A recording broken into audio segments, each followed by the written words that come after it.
She built an empire from nothing, then watched it stolen by the man she loved. But Macy Thomas didn't vanish. She reinvented.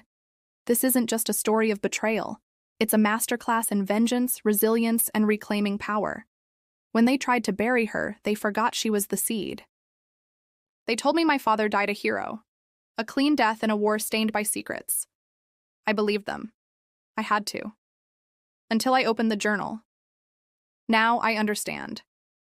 He wasn't just silenced. He was sacrificed. And the men who orchestrated it still polish. They're stars. Macy Thomas had always believed her father was a man of integrity, a soldier lost upholding his oath. That belief held her steady, kept her grounded when everything else tilted. But one afternoon, browsing through an obscure military database, she stumbled on a document so stark, so clinical, it shattered her certainty. A declassified report, barely.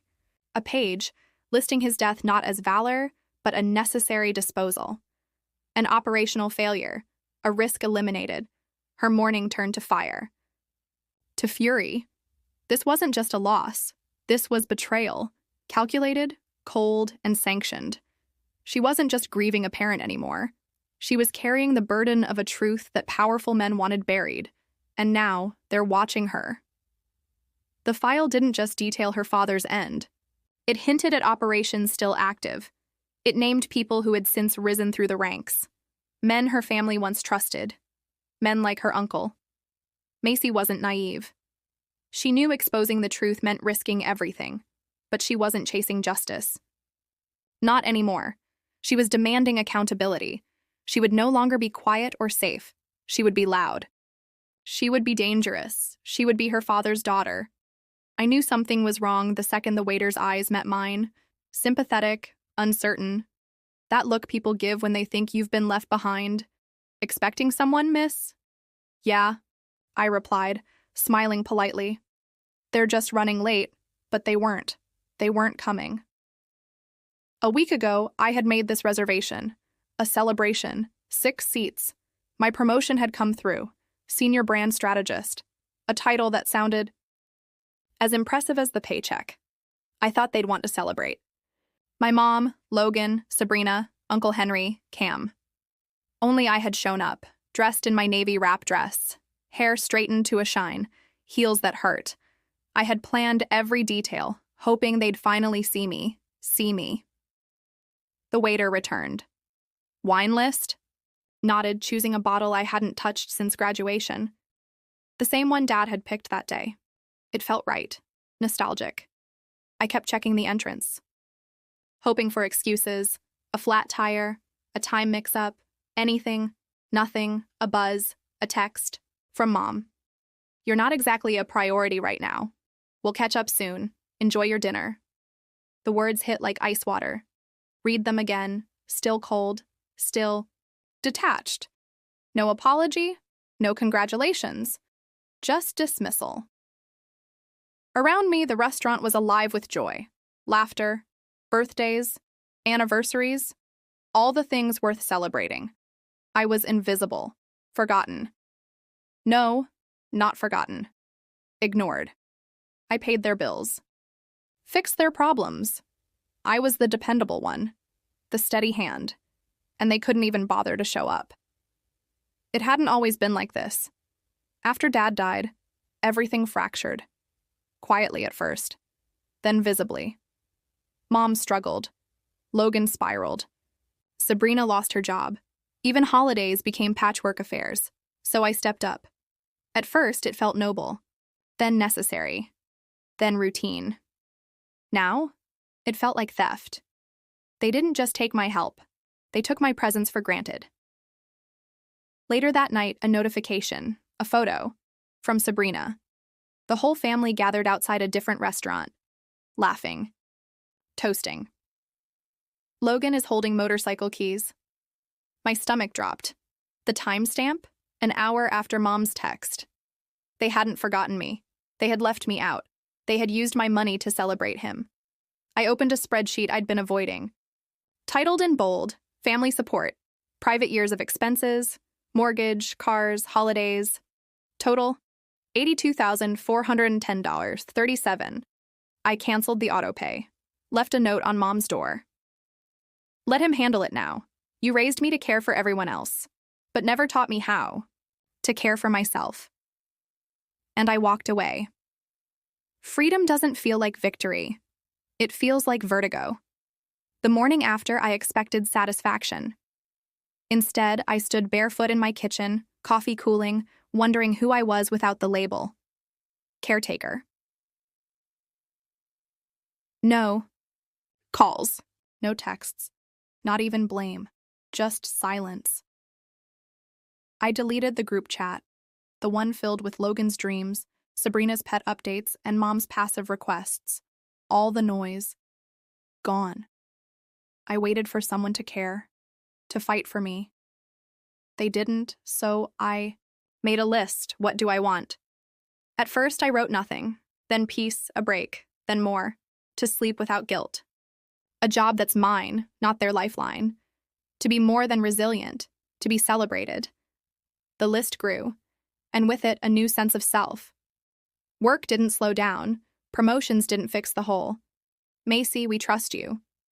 Macy, only you can handle this. I delivered. But something inside me had changed. They wanted my skills, not my spirit. Only one person reached out. Cam. I'm sorry, he wrote. I should have shown up. Can I make it right? I waited a week, then said yes. We met in a bookstore cafe. He looked different. Older. Human. You cut your hair, he said. Yeah. It looks fierce. He apologized. No excuses. Just the truth.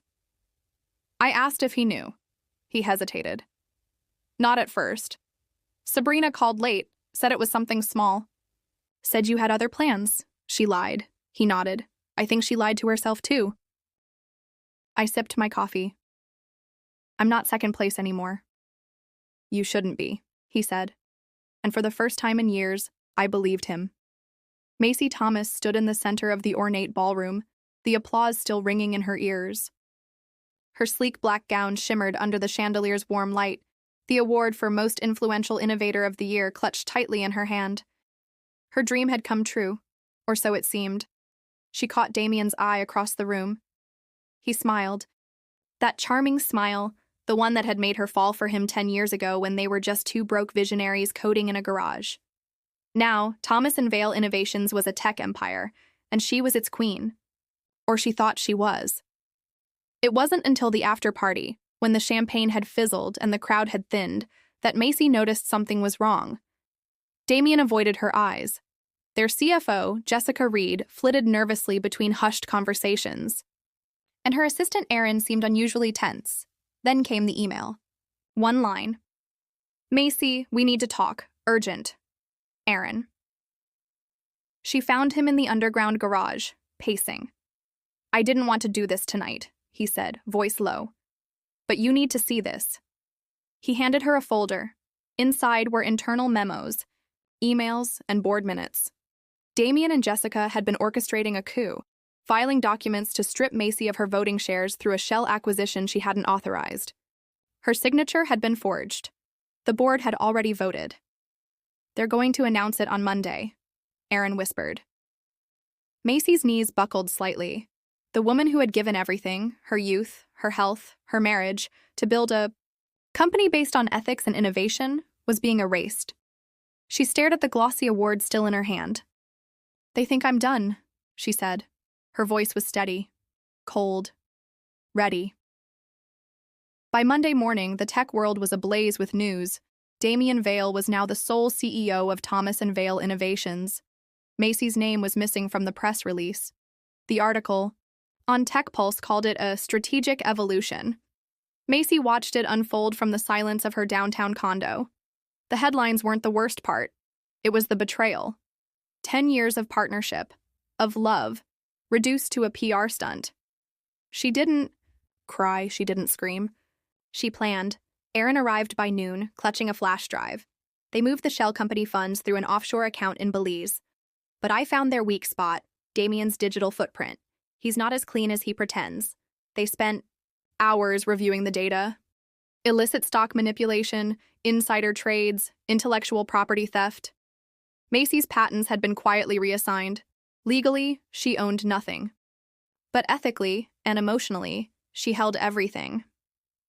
"I need a lawyer," she said, "one who doesn't flinch at corporate war." She called Layla Beckett, a former federal prosecutor turned corporate litigator with a reputation for destroying empires with quiet precision. They met in a dim cafe in Midtown. "I'm not interested in a payout," Macy said. "I want control, and I want revenge." Layla smiled. "Then you've called the right woman." For the next 3 weeks, Macy disappeared from the public eye. Rumors swirled, burnout, scandal, a secret illness. Meanwhile, she worked from a co-working space under an alias, piecing together every thread Damien had tried to sever. Aaron remained her inside man, feeding her real-time boardroom updates. On the eve of the company's annual shareholder meeting, Macy made her move.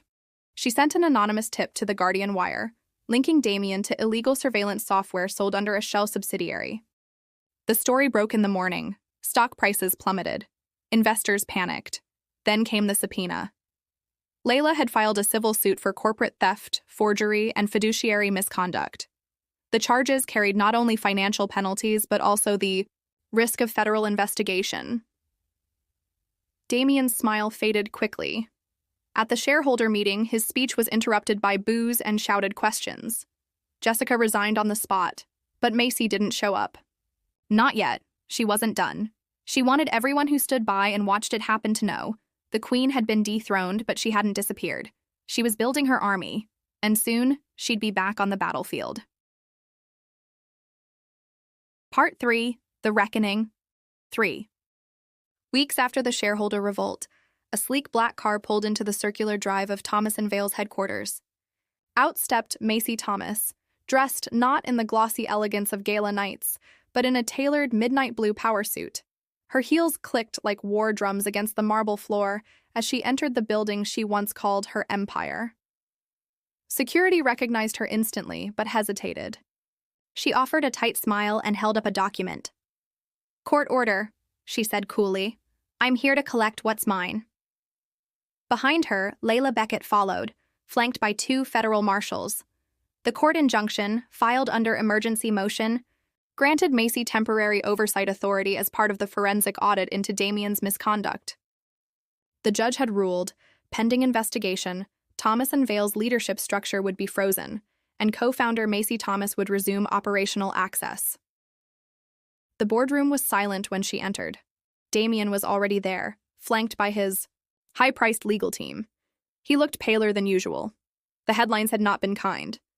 Investors were pulling out, regulators were circling, and Jessica's resignation had triggered more questions than answers. Macy placed her leather folder on the table and sat across from him. "Let's make one thing clear," she said. "You tried to bury me. But I'm not here to survive. I'm here to burn down the lies and rebuild something better." Damien scoffed.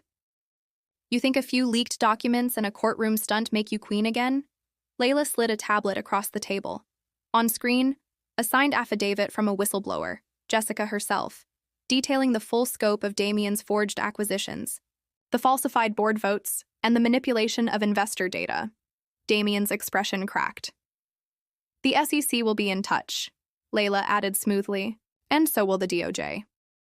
Later that evening, Macy stood in the same boardroom, only now the chairs were filled with new faces, ethical investors, minority shareholders, and tech pioneers she had once mentored. "We rebuild from here," she told them. "No shortcuts, no shadows." A quiet round of applause followed. Macy turned to the window, watching the city pulse below. She had lost everything, her company, her reputation, even the man she once loved. But in the ashes of betrayal, she had forged something stronger than empire. She had found clarity. And now, she had reclaimed power. The headlines shifted from scandal to salvation within weeks. Macy Thomas returns to steer tech giant back from collapse. From betrayal to boardroom, a phoenix rises at Thomas & Vale. But Macy didn't care for the noise. While the media dramatized her return as a revenge saga, she saw it as something else entirely. a reset. The first step was purging the rot.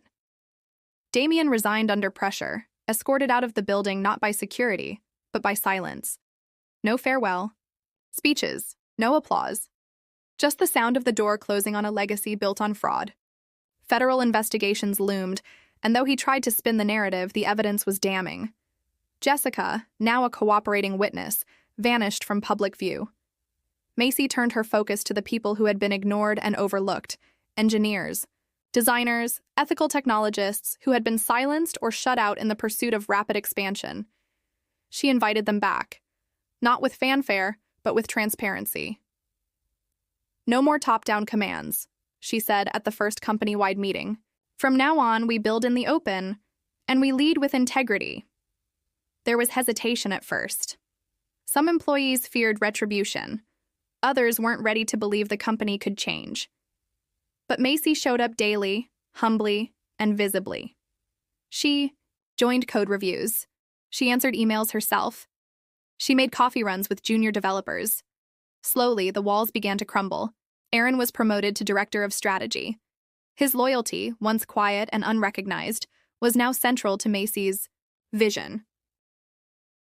"Macy," he said one evening as they walked the downtown campus, "I don't think people expected you to come back like this." She smiled. Neither did Damien. One by one, core projects were audited, restructured, or shut down. Macy created a new internal division, T&V Ethics Lab, tasked with vetting every product line for social impact and long-term sustainability. Investors were skeptical. Profits dipped. But then came the unexpected windfall: a government innovation grant awarded to Macy's AI and healthcare initiative, based on research she had personally spearheaded years before.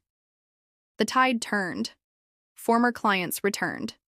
The stock stabilized. Analysts revised their projections upward, and through it all, Macy refused to celebrate. "There's still one thing left," she told Layla. "I need to tell the whole story." Layla nodded.